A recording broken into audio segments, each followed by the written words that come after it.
Welcome back to the exam walkthrough. We're going to be looking at 2021 October, question 2, 3, 15. So question 2 says, which row of the table identifies what happens to momentum and kinetic energy in an elastic collision? So in an elastic collision, remember, both momentum and Ke are conserved. So your answer is going to be A here.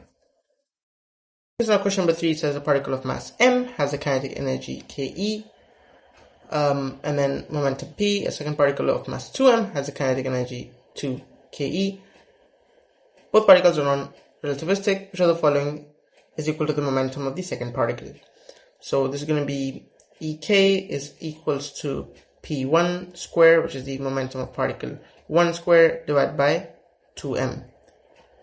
For the second particle, I'm going to write 2ke is equals to p2 square. P2 is the momentum of the second particle, divided by 2 times 2m.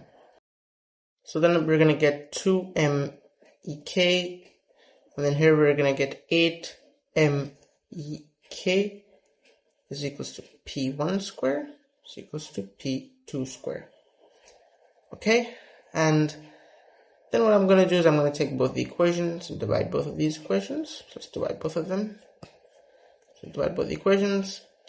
This gets cancelled out, and this is going to cancel out. This is going to become 4, so we'll get 1 over 4 is equals to p1 square over p2 square. So p2 square is equals to 4 times p1 square. So square root both sides, we're going to get p2 is equals to 2 times p1. So this momentum of the second particle is 2 times the momentum of the first particle, so that's going to be C. Question number 15 says, a carriage on a roller coaster ride travels along a horizontal track towards a vertical tower as shown. Okay, the carriage starts from rest, and then we've got a force of 109 kilonewtons.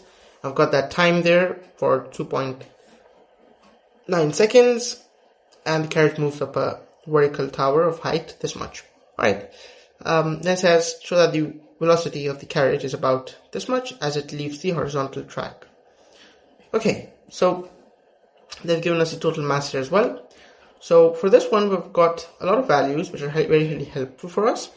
So with all of them, we can use an equation which is going to be force is equals to the rate of change of momentum. Force is equals to change in momentum or change in time. And here we can say mv minus mu divided by the change in time. Now, initially the velocity was 0, right? At the instant the force was acting or started to act, the velocity was 0, and then the force acted for 2.9 seconds. So we can remove this. We can write mv over change in time, and all we gotta do is plug the values now. So 109 times 10 to the raised power of 3 is equals to m, which is going to be 7,500 divided by 2.9 v. So let's find what the value of v is. That's going to get you 42.1 meter per second, which is approximately 40 meter per second. Okay, let's move on to the next part. Okay, so it says deduce whether this velocity is enough for the carriage to reach the top of the tower. Assume resistive forces are negligible. Okay, so for this one, our tower is at a height of 81 meters, and then our carriage is going to leave with a velocity of 42.1 meter per second. And what's going to be happening is as the carriage goes up, the kinetic energy will be converting to GPE, gravitational potential energy. And we want to see if this carriage has enough energy to reach the top. Okay, so what we can do here is we can equate Ke is equals to GPE.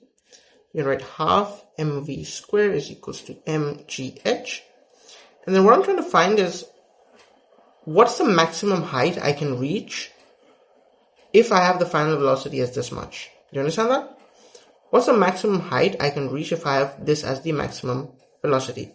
So I'm just going to plug my maximum velocity in, v square, and then we have gh. Let's make h the subject first actually. So v squared over 2g, so 42.1 square or 2 times 9.81. So we're going to get the answer as 90.3 meters, which is greater than 81 meters. So the carriage, you can write it down then. So the carriage has enough velocity to reach the top of the tower. Make sure always to write your comparison and your conclusion, essential things to do. Alright, that's all. Now I'm going to show you the MS and ER.